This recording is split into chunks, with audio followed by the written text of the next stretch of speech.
Alors voici un court roman charnel qui s'interroge sur le désir entre les hommes et les femmes. C'est l'histoire d'une femme quittée par un homme et qui, face à sa douleur, se souvient. Elle se souvient de sa vie passée, elle se souvient des hommes qui l'ont abordée, qui l'ont sifflé dans la rue, elle se souvient des inconnus que l'on croise, elle se souvient des frôlements. Et c'est le point de départ d'une enquête sur la liberté, sur le désir et bien sûr sur le corps. Un homme aborde une femme. Nouveau roman signé Fabienne Jacob aux éditions Bûcher-Chastel. Vous avez beaucoup écrit, Fabienne Jacob, sur ce qu'il faut bien appeler des tabous. Le corps des femmes, l'âge également. Je me souviens d'un très beau livre sur, vous aviez appelé Mon âge. Il s'agit ici de l'attirance et du désir. Qu'est-ce qui vous a inspiré cette histoire et surtout ce titre? Un homme aborde une femme. C'est pas rencontre, c'est aborde une femme. Il y en a même qui entendent, on m'a signalé cette anecdote dans une librairie, je voudrais un homme à bord d'une femme. Ah oui. C'est un chimpanzé sur son épaule. Je n'en finis pas d'interroger ce lien, parce qu'il y a toujours un mystère. Pascal Quignard écrit dans son livre « Le conflit sans fin des hommes et des femmes, mais l'enlacement aussi sans fin, de préférence à l'ombre, dans le noir. » Que font ces deux, que fabriquent ces deux ensemble depuis la nuit des temps? Ils figurent intransitivement. Je cite toujours Pascal Quignard. Ça me plaît beaucoup. Et rien de plus juste. Vous l'avez écrit à l'ombre de Pascal Quignard, finalement, hein, ce livre. Voilà, exactement. Mais je l'ai peut-être écrit avant lui ou après lui, je ne sais pas. Et ils figurent intransitivement, ça veut dire qu'il n'y a pas de complément d'objet. Qu'est-ce qui fabrique ces deux-là, les hommes et les femmes, ensemble depuis la nuit des temps? Vous savez quoi? On n'a toujours pas répondu à la question. Donc moi non plus, je ne cesse d'interroger ce que fabriquent les hommes et les femmes depuis la nuit des temps. Je n'ai pas encore trouvé le complément d'objet direct et je continue à écrire. Je continue d'élucider le mystère et je ne l'ai toujours pas. Le point de départ de l'enquête, c'est tout de même une rupture. Et une rupture qui se passe par le verbe, par la langue. Un homme qui dit à la narratrice, non pas « je ne t'aime plus », non pas « je te quitte », mais « je n'ai plus d'élan pour toi ». C'est à la fois terrible, foudroyant, et d'une clarté redoutable, la perte de l'élan.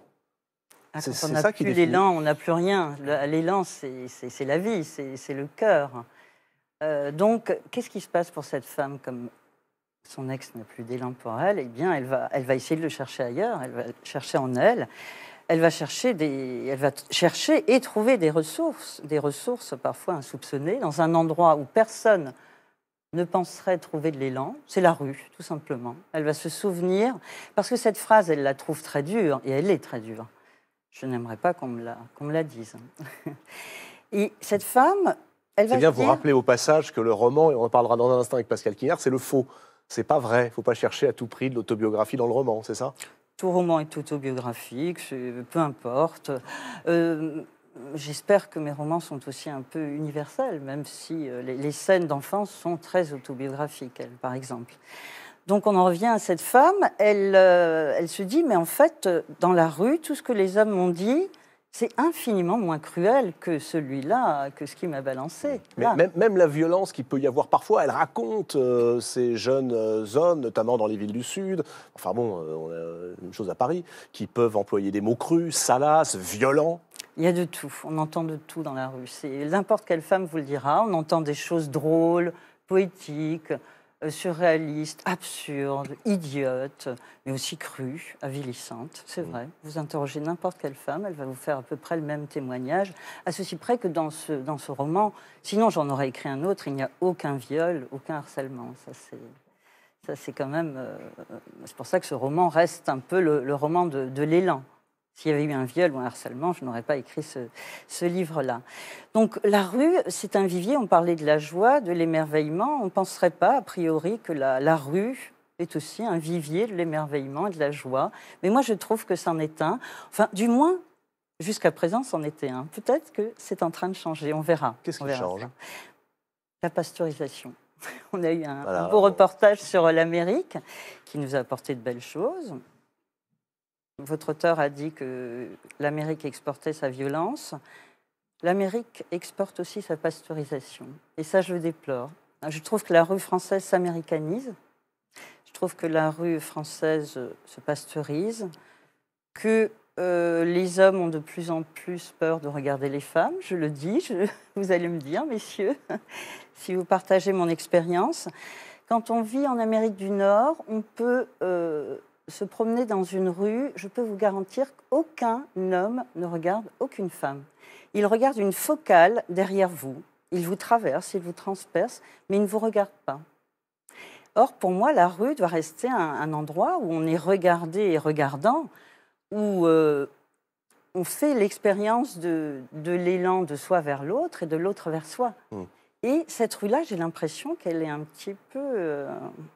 elle est un peu en perte de vitesse. Je me trompe peut-être, mais on me rapporte des expériences qui me confirment un peu dans cette intuition, je ne sais pas. Vous avez ce sentiment, Pascal Quignard, qu'on a peut-être aussi de plus en plus, c'est de plus en plus difficile de regarder une femme dans la rue, de lui parler, de l'aborder, pour ne pas parler de la siffler, ce qui n'est pas nécessairement... alors évidemment, on dit ça va se prendre un déluge d'insultes, mais enfin, vous l'écrivez encore mieux que moi. Parfois, c'est plaisant. Je dis que les siffleurs sont une variété, une espèce qui en voie de disparition. Encore faut-il savoir siffler. Je dis que les hommes ne savent plus siffler. Mais non, je partage tout à fait ce que vous dites. Et je me souviens, dans le campus de Sigourney où je travaillais, le shérif est venu me trouver parce que je ne souriais pas. Dans la rue, aux États-Unis, il faut sourire. Il faut avoir l'air heureux de vivre. Horreur. Mais c'est quelle horreur. L'idée d'une joie constante de la vie n'est pas non plus une chose très agréable à penser. Face à cette tyrannie, ce côté frelaté, cette pasteurisation, comme vous le dites, on rejoint aussi d'ailleurs ce que dit Christian Bobin, une forme comme ça de monde aseptisé. Ce qui se passe en ce moment, évidemment, avec le mouvement MeToo, ne va pas arranger les choses. C'est-à-dire que, vous le dites, de plus en plus d'hommes n'osent plus, n'oseront pas. Vous avez cette phrase assez étonnante, page 38. Si je dis la vérité, je dois dire que ça me plaît. Vous parlez des hommes qui se retournent sur vous à votre passage dans la rue. Je ne sais pas si je dois le dire ou non. La vérité, elle n'est pas toujours bonne à dire. Tant pis, je la dis. Parfois, je ne résiste pas à la vérité. Oui, ça me plaît qu'ils nous regardent, ma robe et moi. J'assume cette phrase, oui, ça me plaît. Si la littérature ou la poésie n'est pas le lieu de la vérité, alors où est-elle si je ne dis pas la vérité à cet endroit-là, dans mes livres, déjà je ne peux pas tellement la dire ailleurs, mais si je ne peux pas la dire dans les livres, où vais-je pouvoir la dire encore que la vérité de la littérature, de la poésie soit une vérité essentielle, certes, mais autre, inattendue. On parlait de la joie tout à l'heure, c'est peut-être... la littérature, elle cherche une vérité qui n'est pas standardisée, qui est inattendue. Voilà, c'est le terme que j'emploierais. Et oui, j'ai envie de dire la vérité dans mes livres. Je ne sais pas si je la dis. Je me suis sans doute auto-censurée parce que pas en écrivant ça. Est dur. Ouais. Pas en écrivant cette phrase. Qui nous renvoie au regard. On en parlait tout à l'heure, tous ensemble. Le regard agressif, culpabilisateur que certains peuvent porter sur soi, apprendre à être regardé, à regarder dans une forme de bonté, vous avez lâché le mot, mais aujourd'hui, un homme et une femme, comment, dans la rue, peuvent-ils ou doivent-ils se regarder, Fabienne Jacob?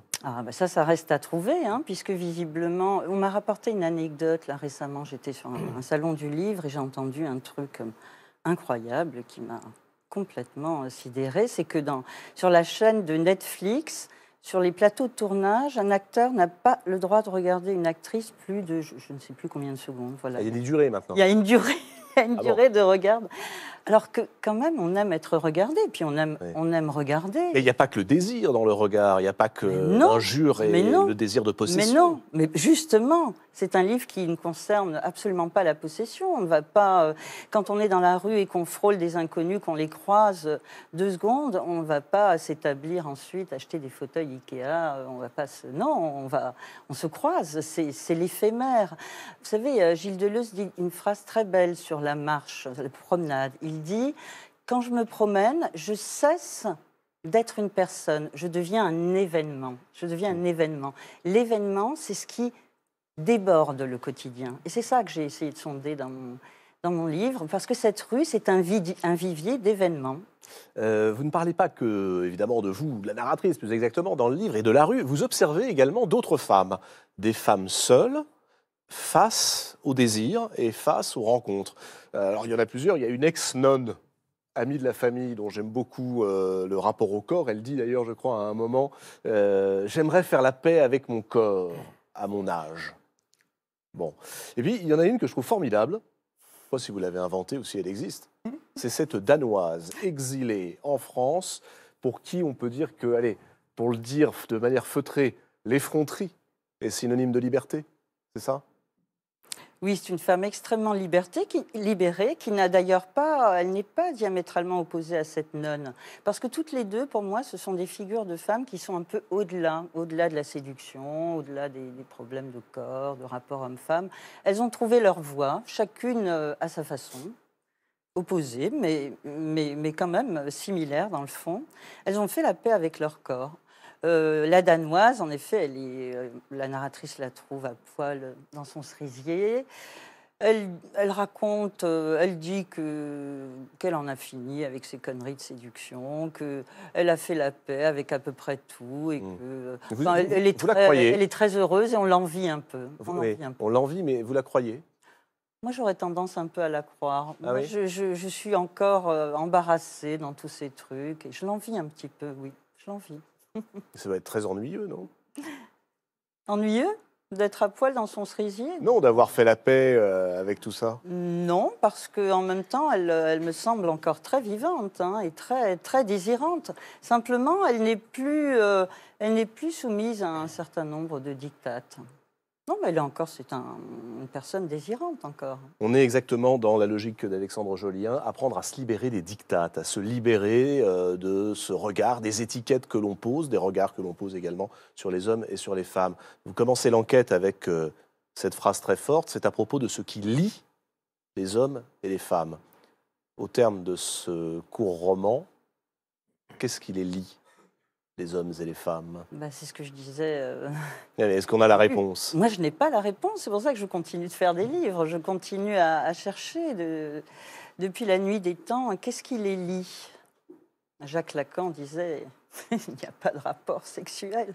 C'est peut-être la meilleure réponse qu'on ait jamais faite sur le sujet. Je ne sais pas.